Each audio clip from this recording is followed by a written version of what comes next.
The local government elections are done and dusted. We're starting to unpack what it all means for the parties that lost and the parties that gained. In the case of the Democratic Alliance, overall, nationally, they did seem to lose, but one big coup has been the uMngeni municipality. It's the first one for the party in KZN. Its mayoral candidate, Chris Pappas, already has a 100-day plan for the municipality. Joining us now to talk about, the victory, Mr. Pappas. Good morning to you, or shall I say, mayor-elect from uMngeni. I think that is how I refer to you now. Congratulations. How did you feel when you saw the numbers ticking in? Good morning, and thank you for the kind words.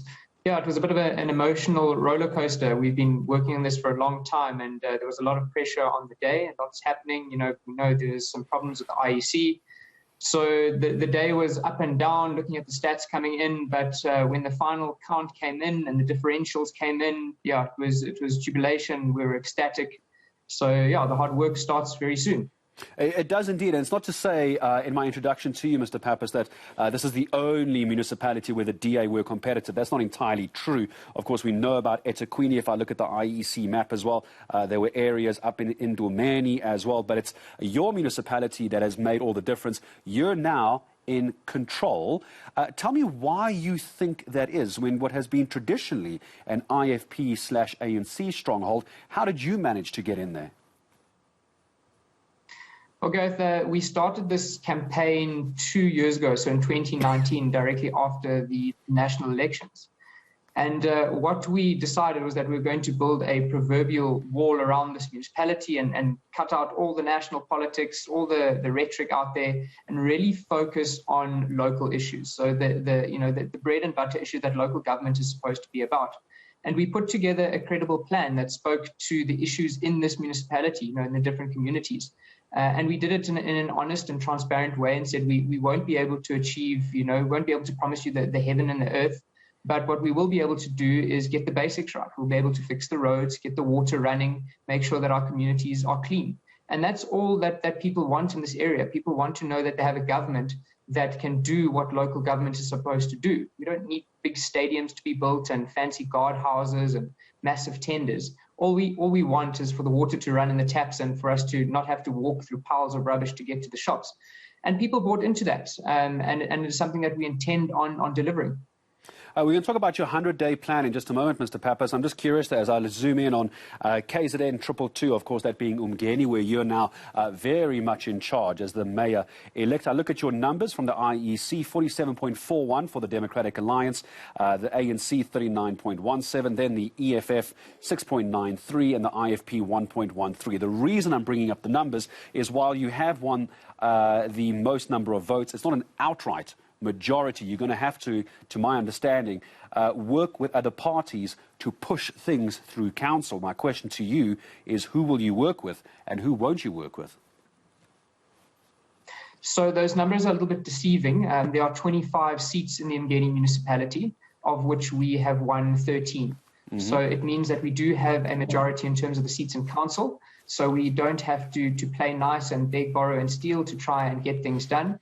We can implement our vision and our plan from day one, and we intend to do so.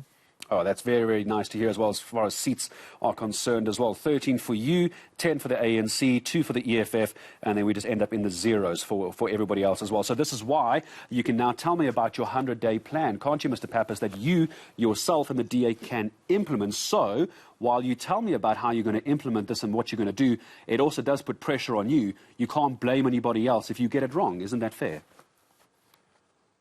Yeah, no, absolutely. I mean, there's problems that we're going to inherit, and there's debts and all sorts of things, but we are now the party of government. We must shoulder those as our own and accept any challenges or any mistakes that we make as we go along, and I'm sure there will be.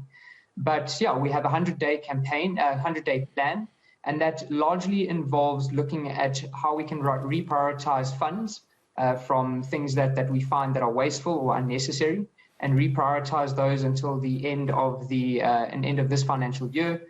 And those funds must go towards looking after the basics, making sure that the gutters are clean, the street lights are working, the potholes are fixed, until such time as there is a new budget. But more importantly is to actually get a grip on what the state of the municipality is. So in our 100-day plan, there is a lot of auditing that needs to take place. And when I mean auditing, we need to know, how many vehicles are missing. We need to know what does the staff skill component look like at the moment. Because when we're in opposition, a lot of the stuff was hidden from us or happens behind closed doors. So that really needs to take place quickly so we can get a proper lay of the land. But then lastly, within that 100-day plan is then to start to build the foundation of the next 5 years. And that involves setting up a lot of the collapsed forums or community structures that no longer exist or just exist on paper. So your community business forums, your ratepayers forums, your informal traders forums, so that there's a connection between the community and government, and that relationship is ongoing. So we weren't elected as politicians to impose our vision on people. We were elected to deliver on what the community is looking for, and we need to do that, and we do that by getting buy-in from various stakeholders.